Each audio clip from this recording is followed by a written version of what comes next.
Tumesikia wengi wakizungumza maneno hapa ya kumwenzi baba yetu Mzee Mtei.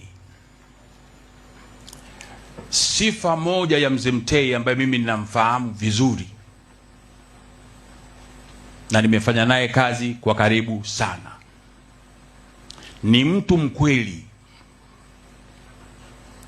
asiyeyumba katika misimamo yake, lakini anayetekeleza ahadi zake.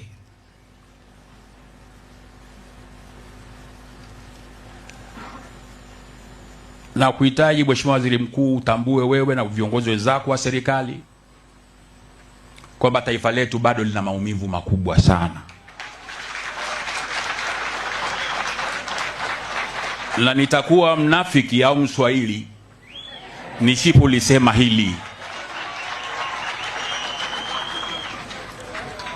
Maendeleo ambayo umetueleza kwamba serikali itasimamia ni jambo jema, tunashukuru, lakini hakuna jambo la maana na la muhimu kuliko uhuru wa watu katika nchi yao.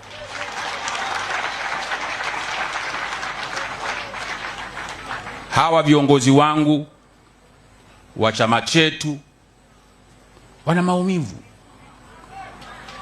Magerezani wamejaa viongozi ambao wanastahili kuungana na Watanzania wenzao kuyaona matunda ya nchi yao.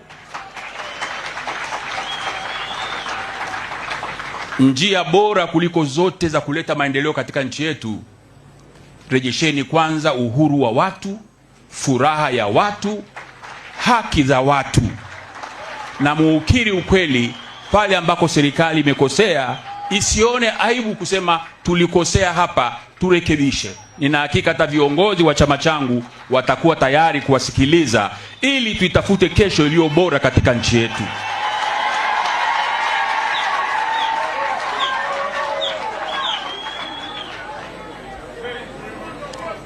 Tunataka taifa hili liwe na furaha, na viongozi wa Chadema, viongozi wa vyama vingine vya siasa, sisi ni viongozi wastaafu, tulianza chama hiki na Mzee Mtei. Hii misingi tumeijenga kwa gharama kubwa na maumivu makubwa, na chama hiki kinaitwa Chama cha Demokrasia na Maendeleo, tukitambua kwamba pale pawapo na demokrasia ya kweli, maendeleo ni inevitable, yatapatikana. Mheshimiwa Waziri Mkuu, maadamu wewe umesema ndio wewe ambaye umekabidhiwa jukumu hilo la kuhakikisha kwamba taifa linatengemaa, kasimameni na hili. Hiki chama ni chama kikuu, kina mamilioni ya wanachama. Tengenezeni utaratibu wa makusudi wa kuyarekebisha, na ninyi viongozi wa vyama vingine vyote vya upinzani, tafuteni namna ya kufanya kazi pamoja, ili katika utaratibu huo wa kuliunganisha taifa hili lisiendelee kwenda kuwa na vipande vya vyama vya siasa.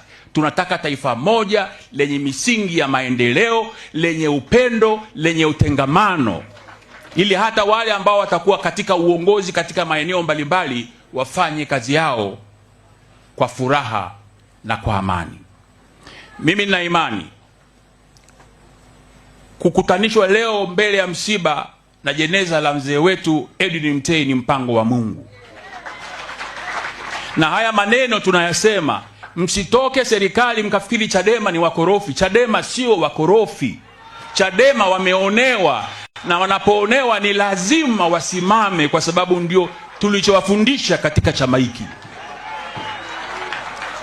Nimesema niyazungumze hayo. Mimi tangu nimestaafu sijasema mambo ya siasa, au uongo jamani? Na leo nina mwaka mmoja na siku moja tangu nimestaafu rasmi siasa na kurudi kwenye biashara. Na wengi walihoji Mbowe amesimama upande gani? Mbowe kaenda chama. Issue hapa sio vyama vya siasa. Issue ni nchi yetu. Hawa viongozi sio wakorofi, ila wanalazimishwa kuwa wakorofi. Waziri Mkuu, tafadhali upeleke salamu zetu kwa Mheshimiwa Rais, na Watanzania wanatusikiliza. Mimi na hakika Chadema watakapokuwa wamejiridhisha kwamba kuna nia ya kweli upande wa pili, hawa watu wanataka tuijenge nchi.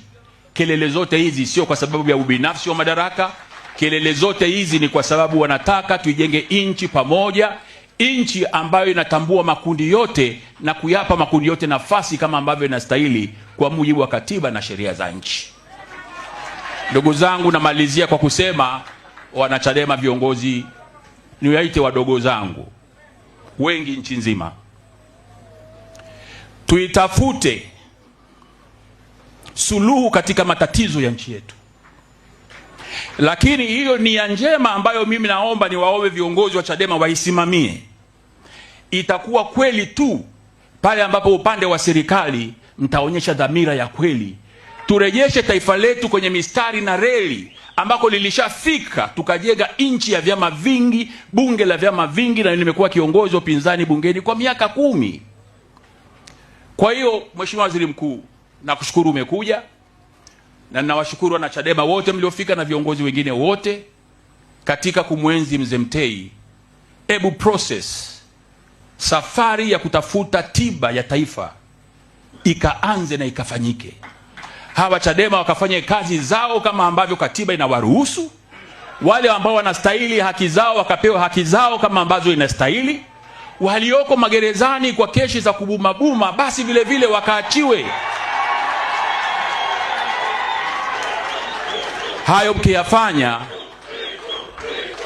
Hayo mkiyafanya na hakika taifa hili litaanza process ya healing. Ndugu waombolezaji, mnisamehe sana, sikutumwa na mtu yote niazungumze, nilitumwa nitoe shukrani za familia. Lakini kama mwenyekiti mstaafu nikaona nisipokuwa mkweli na ukweli ukaniweka huru, nitakuwa Mswahili. Na sisi jenerali alishatuambia tusiwe Waswahili kwa sababu Mzee Mtei alikuwa hataki watu wa nini? Watu wa Swahili. Kwa hiyo waombolezaji wenzangu, tunapokwenda katika hatua ya mwisho ya kumlaza baba yetu, naomba mambo ya hotuba yamekwisha, turudi tena kwenye ibada kwa pamoja wote, kwa utaratibu nitakaouelezea, tukamlaze baba yetu salama. Mambo ya hotuba, mambo ya vijembe, mambo ya Kiswahili yamekuwa yameishia hapo. Sasa tunarudi kwenda kumlaza baba yetu kwenye nyumba yake ya milele. Tunaomba sasa uchaji urejee miongoni mwetu na mshikamano urejee miongoni mwetu. Sasa baba wa maaskofu,